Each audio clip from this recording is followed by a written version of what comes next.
If you earned $1 per second, then to make $1 million would take you about 11 and a half days. But to make $1 billion would take you over 31 and a half years. You see, it's easy to think of wealth in terms of rich or poor. But broadly speaking, there are arguably 5 different levels of rich, and at each level, things change very drastically. The difference between what a millionaire can do and a billionaire can do is simply staggering. In this video, we'll be exploring what life is like at each of these different wealth levels and delving into how the ultra-rich spend their money, including some of the most bizarre and extravagant purchases you've ever heard of. But as you're watching, you'll realize that one of the biggest changes that happens at each of these wealth levels is perspective, because prices feel relative to how much you earn. So if you compare someone who's earning $40,000 a year with someone earning $400 million a year, it's 10,000 times more. Which means a Lambo that costs $300,000 to them is the equivalent of spending $30. A $10 million piece of art feels like $1,000.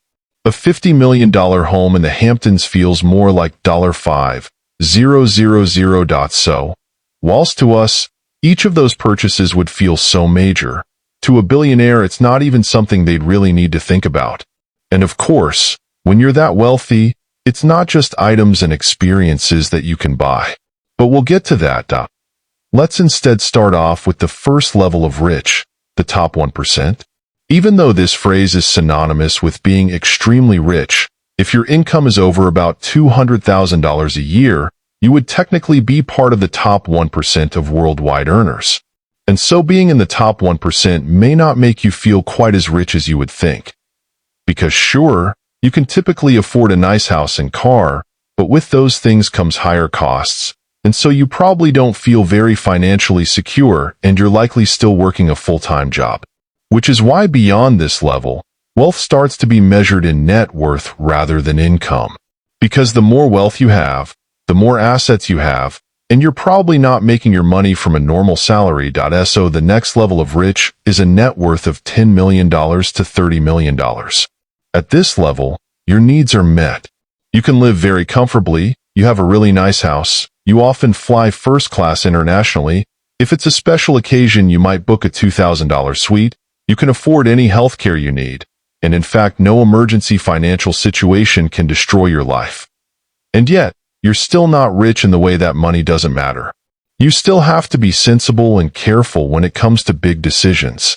And in the banking world, you're still not classified as having an ultra-high net worth. Which brings us to our next level, a net worth of $30 million to $100 million. At this point, you start playing in the big leagues, and most likely you run or have a controlling interest in a very large company. You always stay at 5-star hotels, and you have multiple residences all around the world that you can stay in as well. You take holidays during prime time, for example going to Monaco for the Grand Prix, or Cannes for the film festival. And you won't bat an eyelid when the place you're staying at costs $10,000 to $20,000 per night. You have personal assistants, and are starting to have people that others have to talk to get to you. You can buy pretty much anything that normal people think of as stuff rich people buy, like you can buy any cars you want, the fanciest jewelry, and so on. Instead of flying first class, you'd fly private. Although having said that, you'd typically charter a flight or own a private jet fractionally through a service like NetJets, instead of buying it outright and having to maintain it. But still, at this level, another big change that happens is your social circle.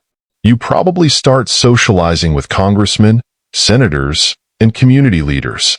You're likely very well respected within some very high-class circles. Interestingly though, since you're likely surrounded by other ultra-wealthy people, you may start to feel you don't have enough.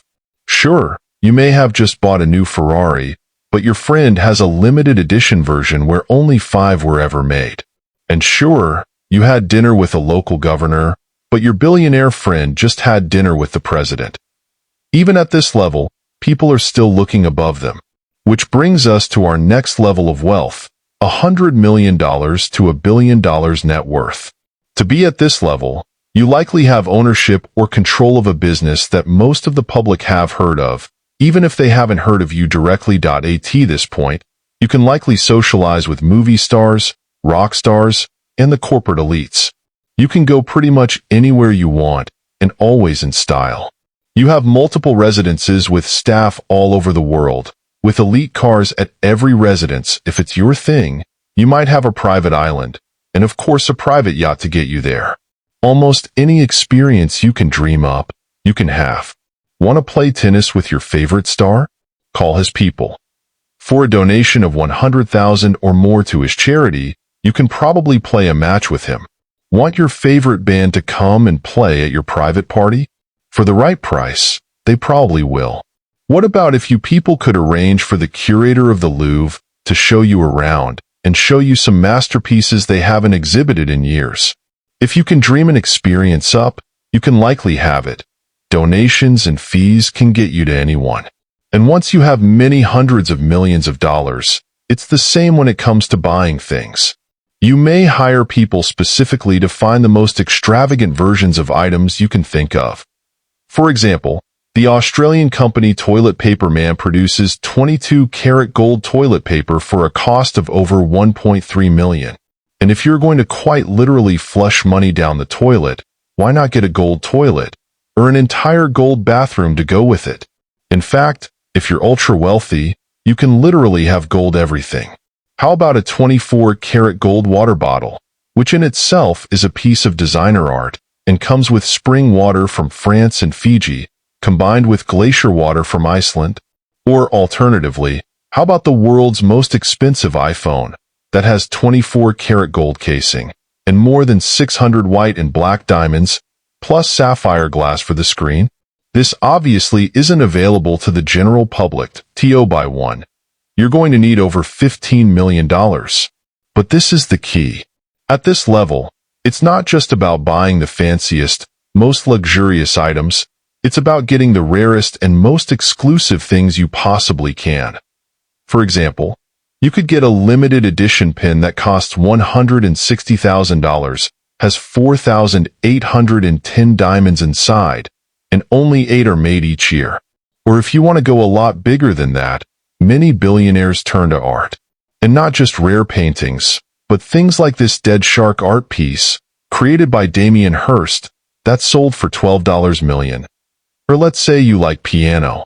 Well, here's the same crystal piano that was used for the Beijing Olympic Games, that was purchased at a private auction for a record $3.2 million. You see, when you're at this wealth level, your mind is the only real limit to what is available.